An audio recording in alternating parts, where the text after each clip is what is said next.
Hello, I am Redskins Fans Unite, and I'm not in my usual setting right now. I'm in a lounge in my dorm, so yeah, I just need to get this video out. Usually I'd wait till I get home next, but that's in a couple weeks. And after witnessing tonight's disappointment, I just need to make a video about it. So yeah, let's get to it. So, Redskins tonight. Before this, they were second in the division. They are now third in the division. In the matter of 2 weeks, we have gone from number 1 in the division to number 1, 2, 3 in the division. And we're still only 2 games ahead of the Giants, who we play next week. And if we lose to them, so help me God. Because we went from 6-3 to 6-6 in 3 weeks. We lost to Dallas last week. We lost to Philly tonight. We should have won. Both of my friends thought we were going to win. I didn't think we were going to win, but I want us to prove me wrong, which we were doing earlier in the season. But now that we're 6-6, it looks like the Redskins are ultimately not going to prove me wrong again, and they're going to go 8-8 as I predicted. Not quite how I predicted, but that just seems to be the way that it's going. Now that Alex Smith is out for the season, Colt McCoy is out for the season. Alex Smith, I'm pretty sure they both have broken fibulas, or Alex Smith has broken bones in his leg. Colt McCoy's fibula's all done. And I feel really bad about that, but we have only one quarterback on roster right now, and that is Mark Sanchez, and he didn't really do much of anything tonight, but I don't think he was the main problem. The main problem is the coaching, which late in the game was just frustrating to just watch. Like, we're down by 2 touchdowns, under 5 minutes left. You're supposed to have a sense of urgency there, right? No, you got to throw a bunch of little screen passes, and Mark Sanchez is missing screen passes. That's not okay. We're still in playoff contention, guys.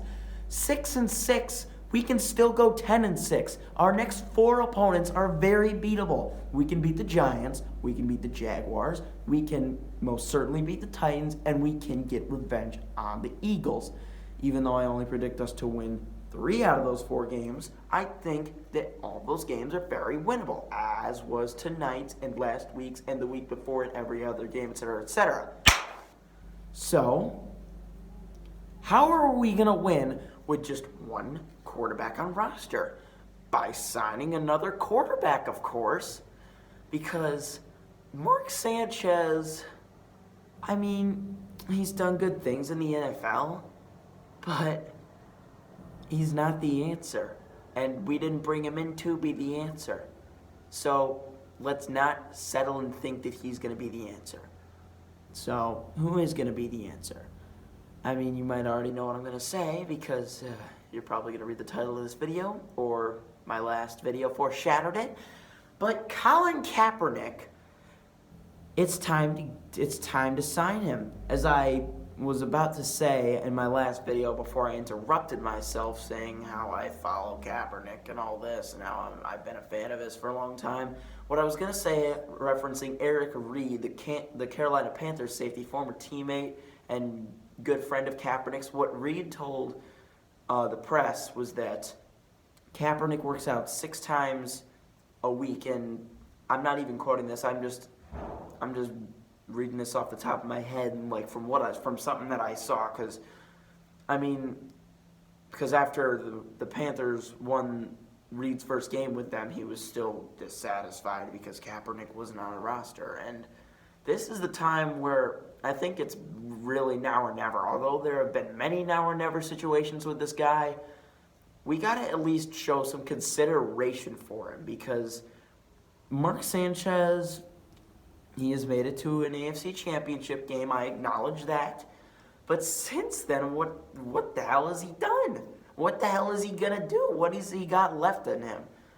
And Kaepernick, it's really harder to gauge that, which means that it could either go lickety-splat or there's potential there, which means that we should take a shot on him.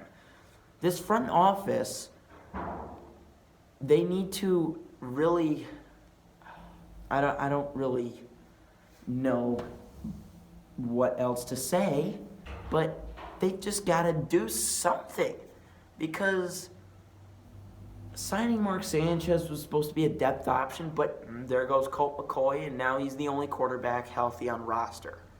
So now we got to do something else. And Kaepernick is easily the best free agent on the market right now. So why at this point can we not take a shot? Do we not want to prove me wrong? Do we want to go 8-8? Do we want to go 6-10? Do we not want to go 10-6 and make it to the playoffs? Do we not want to satisfy our fans that deserve so much more than they are getting? I mean, what's the answer here, Washington? What is the answer? You've got to have some sort of answer for this. You can't just sit back and do the same thing that you have been doing for years on end. If we don't do something righteous here, 100% I want Gruden gone. I've wanted him gone for years, but he's got to go at some point. We can't just keep keeping him, expecting things to change, expecting him to develop. So I'm now going to reference an Instagram post that I made tonight, and I guess you could call it like a social experiment. I don't know what you want to call it, but I put out there that I want Kaepernick to be signed, and I do want Kaepernick to be signed, so this isn't just a social experiment. But it kind of turned into that, the way people reacted to it, because there was one person who said that it was because he doesn't fit our offense. And I don't think that really matters at this point, because this offense, what does it matter if he doesn't fit this offense? This offense doesn't need to be fit. In fact, it'd be better if it doesn't fit this offense, because this offense has not generated any success for this franchise over the past 4 or 5 years. So I think we should sign a guy like that, right? I mean, what do you guys think? I mean, some of you might think that he's being blackballed, like I said in my last video, and I'm not going to get into that. That's not why I think he should be signed. I think he should be signed because he is a football player, and he has done things on the football field that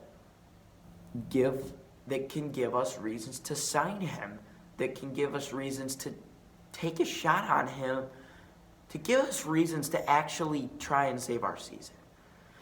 Because with this coaching staff that gives the ball to Adrian Peterson 8 times outside of his 90-yard rushing touchdown, there's no way that we can win under Mark Sanchez. There's no way. With a defense that doesn't even show ability to get off blocks or generate any sort of resistance other than a nice goal line stop by Zach Brown and Josh Norman with the goal line INT, we got nothing going for us on defense at this time. The Philadelphia Eagles were 4-6 2 weeks ago. We were 6-4 2 weeks ago. We're now both 6-6.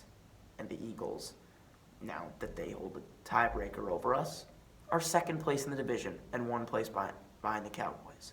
So that's about really all I have to say. I really hope I got a point across in this. I think I did. We'll see what you guys think about it. But, yeah. If we don't beat the Giants next week, I'm going to have to be rooting for the Eagles to win the NFC East, because Lord knows that Cowboys winning the NFC East, I don't like the sound of that. Eagles winning the NFC East doesn't sound so good either. It sounds a whole lot better than the Cowboys winning the NFC East. So, Redskins, beat the Giants next week. And if you don't, well, it was nice knowing you. And hopefully this will be farewell to Jay Gruden. So yeah, that's about all for tonight. I am sorry that you all had to witness such a poor display of football tonight by your favorite football team. I hope you all have a wonderful week, and God be with those that are going to the game on Sunday. So that's about it, guys. I've said that multiple times, but I'm out, guys. See you later.